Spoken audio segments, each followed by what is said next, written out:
उम्मीदवारों के बीच मुकाबला दिलचस्प हो गया।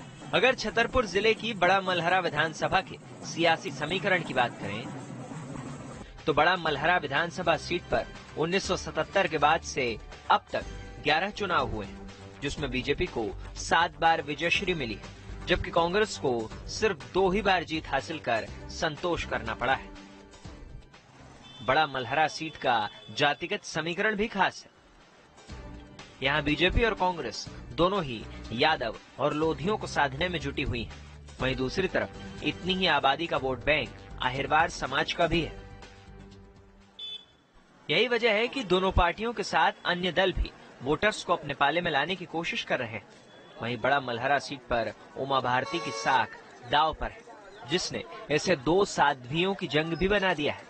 उमा भारती लोधी समाज की बड़ी नेता है। ऐसे में लोधी समाज के वोट बैंक को टूटने से रोकना चुनौती होगा।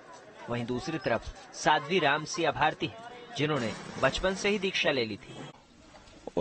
उल्दन सिंचाई परियोजना जो हमारी बन रही है, उससे हमारे इस क्षेत्र के जो 6-7 तालाब हैं बीला डैम से वो भरेंगे, जिससे हमारे किसानों को पानी मिलेगा।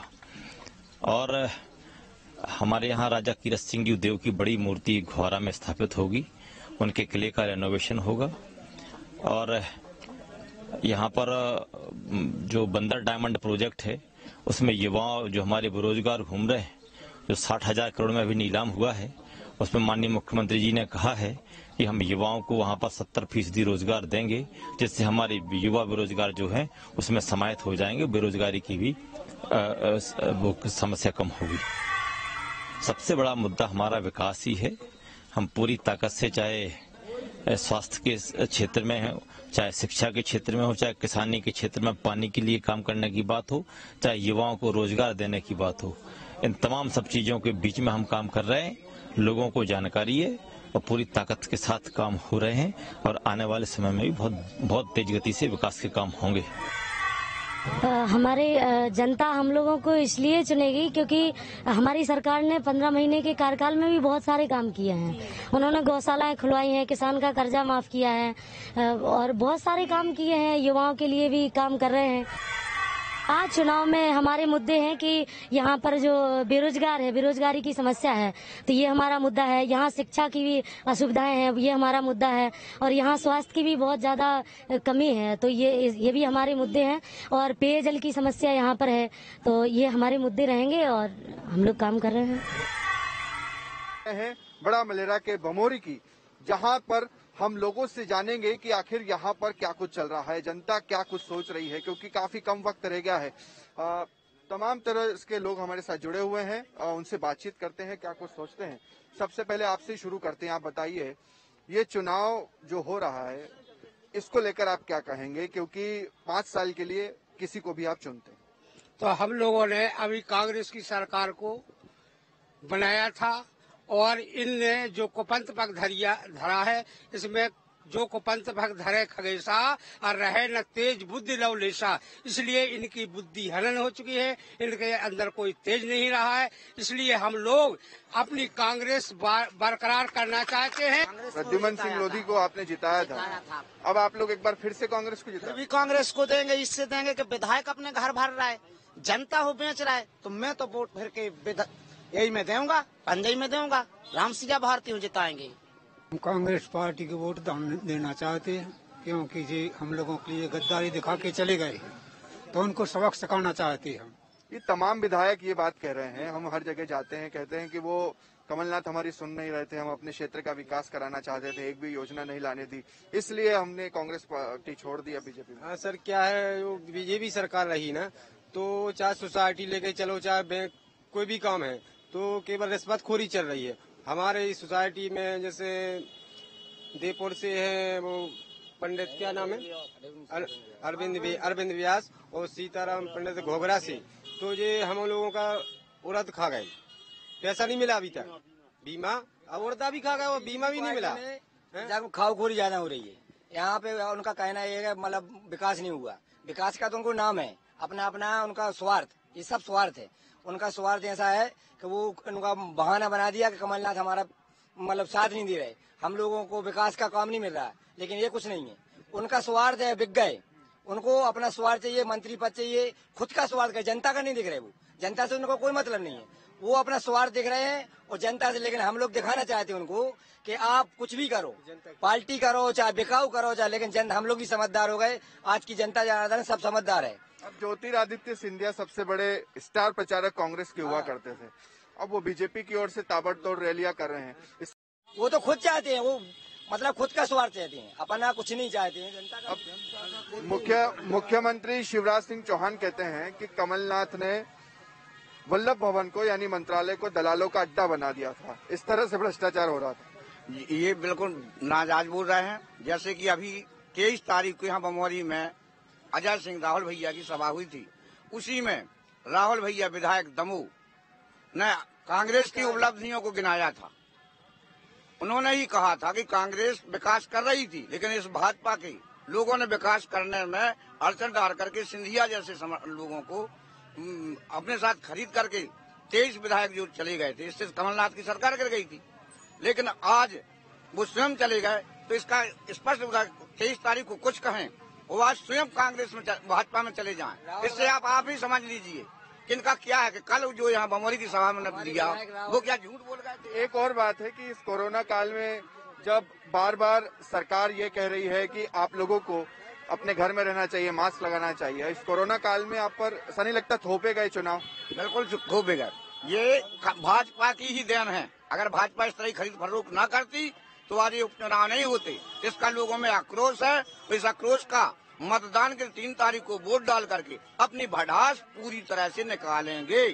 मध्य प्रदेश में इससे पहले देखा जाए तो इस तरह की राजनीति देखने को नहीं मिली है कि इतने नेता, इतने प्रत्याशी जो दशकों से इस तरह की राजनीति करते रहे हो और अचानक से दल बदल कर दूसरी राजनीति में चले जाएं। इस तरह की राजनीति हमने पहले नहीं देखी, मगर अब हम लगातार ये बात देख रहे हैं। तो क्या कुछ होगा इस आने वाले चुनाव में? क्या जनता अपना मन बना रही है?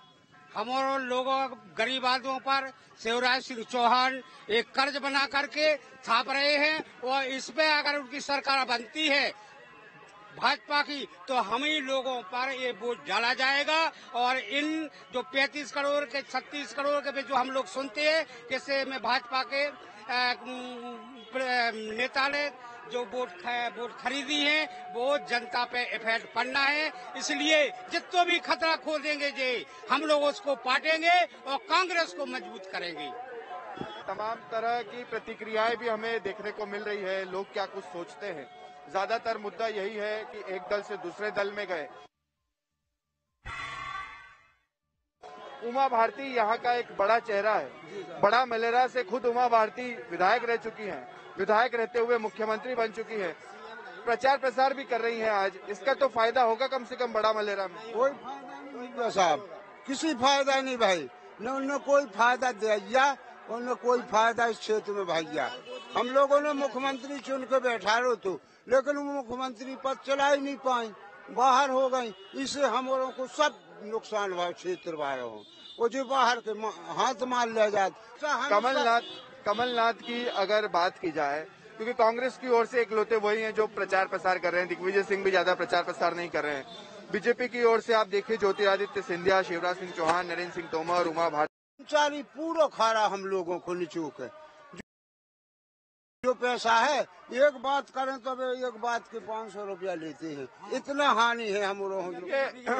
ऐसा भ्रष्टाचार कांग्रेस की सरकार में बंद हो गया था। कांग्रेस की सरकार में भ्रष्टाचार नहीं तो जो साहब, हम 70 साल की उम्र हो गई, जितने अब भ्रष्टाचार चल रहा। हमारे यहाँ का कुछ कुछ मिल रहा है, कुछ आ रहा हो शासन दे रही तो कुछ बांट रहा है, ऐसे ही हो रहा है इस देश की जनता। अब यहाँ पर जो समीकरण है,